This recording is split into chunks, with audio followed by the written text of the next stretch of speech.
Hi everyone, welcome back to our YouTube channel, and in this quick video I will show you how to create a new partition in Windows 11 so you can easily split your drive and organize your files better. So without any further ado, let's get started. So first of all, you just need to press Windows key plus X. When you open this one, you will just need to click on disk management. Once you click over here, then it will give you the options.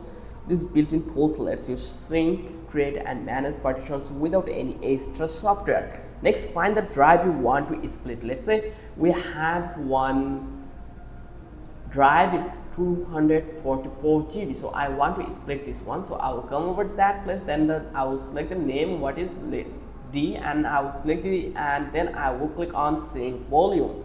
Enter how much space you want to sync. For example, 500 or 5000 MB for about 50 GB. Then click shrink and you will see unlocated space. Then right click the unlocated space and select new simple volume. Follow the wizard, just click the next and choose the size, assign a drive later and pick NFTs as your file system. Click finish and you have got a brand new drive, and that's it. You have just created a new partition in Windows 11 the easy way. If this helped you out, please like, subscribe and let me know in the comments. Thanks for watching. I will catch you in the next video with an interesting topic again.